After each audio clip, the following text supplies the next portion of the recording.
So as we're all well aware, the fine folks over at Line 6 have recently released their firmware 3.5 for the Helix family and the HX Stomp family. And what an update it is. One of my favorite features, and you may have seen this in my video I put out right after the release of the firmware about my top 5 favorite features. One of my favorite features is the new dynamic ambience reverb.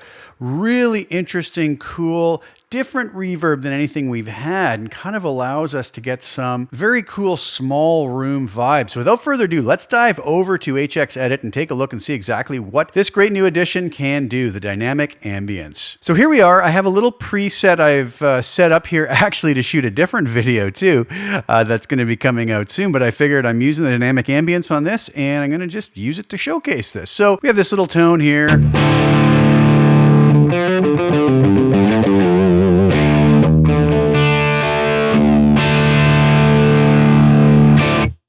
That's without the dynamic ambience on. We'll put it on.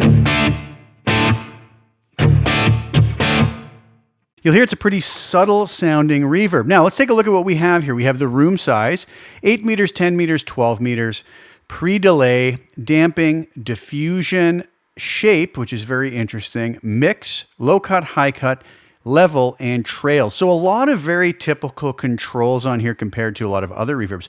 One interesting thing is you'll notice that there is no decay control to decide how long we want the reverb tail to be. It's going to be replaced by this room size, 8 meter, 10 meter, 12 meter. So sort of smaller room, medium room, and larger room, which is going to basically tell us how big our reverb is going to sound. The pre-delay, same as with all sorts of other reverb, it's going to be how long before that reverb actually comes in. So if we set this to a longer time, it's going to be 50 milliseconds from the time I hit my note before any of the reverb actually starts to sort of encompass the sound. If I have it on 0 milliseconds, it's going to kind of soften the attack of our note up a little bit because that reverb is going to kind of jump all over it right away. We'll just keep this around 20 for now. The damping is just how much high end is going to be in that sound. You'll notice if I play this, you can hear a lot of high end. If I bring that damping down, it kills a lot of those high frequencies on the reverb. So that's a control that we can use to kind of almost give the impression of like a brighter sounding reverb, but this was set at 5 kilohertz to start with. So diffusion, this is kind of the dispersion or density of the reflections. So the lower settings here, and I'm just going to put the mix up to 100%, you're going to hear more of maybe separation in the reflections, whereas here they're going to blend together a little bit more in the higher settings. So you could possibly get kind of a chattery sound here on the diffusion being low if we hit a percussive note.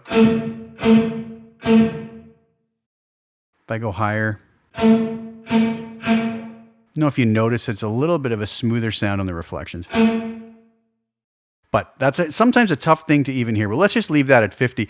These aren't the controls that I'm too overly interested in. These are going to be very similar to other reverbs. Now, mix control is obvious. If I turn that down, we get nothing but direct signal, no reverb. If I turn it all the way up, we get no direct signal and all process signal from the dynamic ambience.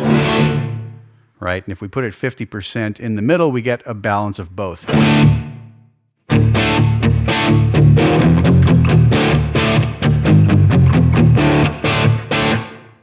The low cut and high cut, we're just going to roll off all the frequencies below a certain point or all the frequencies above a certain point with the high cut. We'll just leave those again. Those are very typical of most reverbs. Level is just our final output level.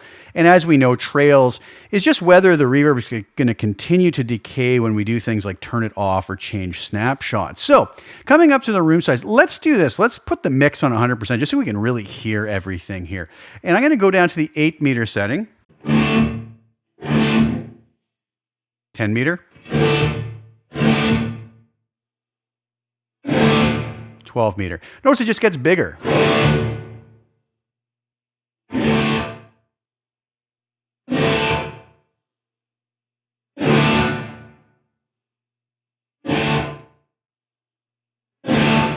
Reverb just drags on a little bit longer. Let's go with the 12 meter setting just to kind of possibly hear these other parameters a little clearer. Let's go with pre-delay on 0. You'll notice as soon as I hit the note, that reverb is right on top of it. When I have it on 50 milliseconds, You might not even notice that at home listening, but when I hit, there's a definite feel of that reverb coming in later. So how do we set the pre-delay? Well, we can set that, if we have a bigger setting, we might want to allow some of the note to come through before the reverb's there.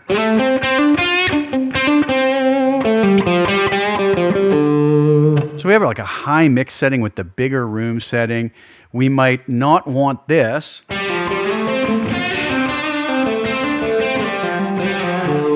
You notice how it just kind of kills the attack of the note. It gets buried in reverb right away.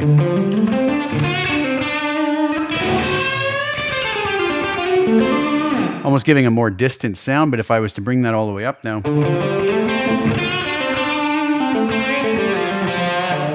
There's a little bit more time between hitting the note when that reverb comes in.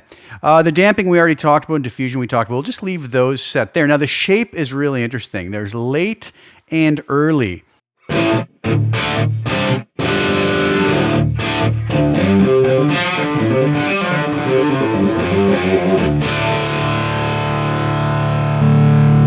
this back to the 50-50 setting.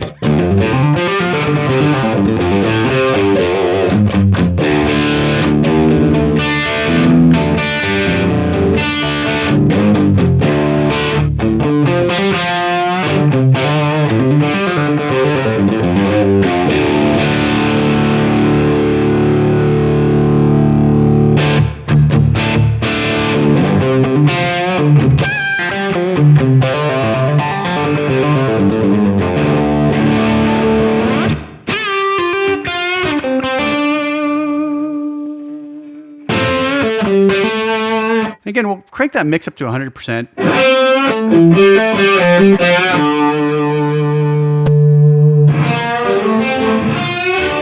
I almost describe this parameter as if we had a room mic out recording our amp, or let's say we were using this for drums, that it's almost like as we set it to the more of the higher late setting, it's like pulling that microphone further back from the source.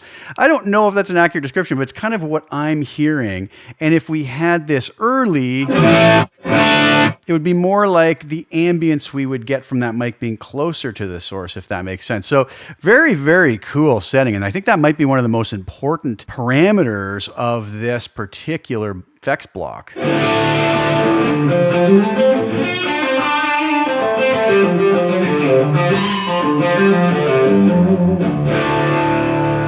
So if we bring that back to sort of a 50% mix, mess with this.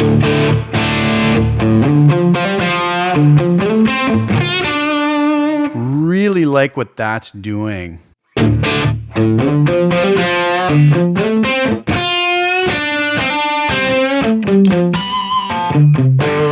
So again, it's almost like we could use this as if we had a room mic on a cabinet and kind of decide how far we want that mic, how big a room we have. So if we went something like an 8-meter room with the early set to 100,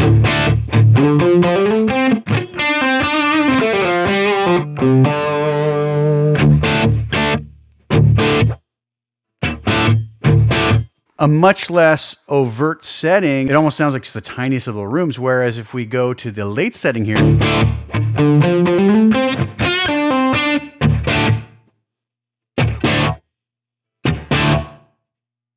a little more noticeable as we move up through the room sizes.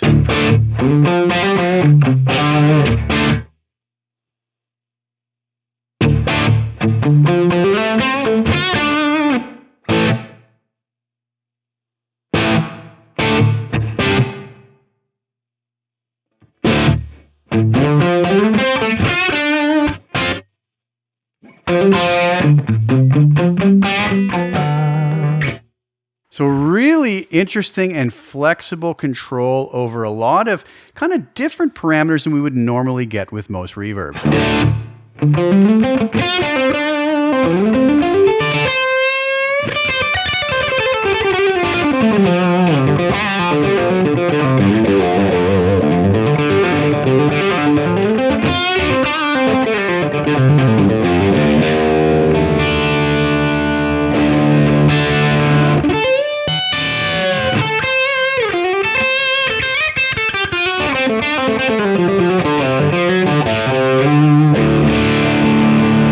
but I am really liking what this does to our tone with a lot of flexibility without maybe going to a more overt reverb. I'm going to get a lot of use out of this incredible block. So I hope that was a good explanation of the parameters and what we can do and what kind of an effect we can get from this great new dynamic ambience block. I hope you guys enjoy it, and that maybe helps you to be not so intimidated by this block and dive in and give it a try. I think there's a lot of really cool sounds in there, and I think this is a really wonderful addition to our Helix.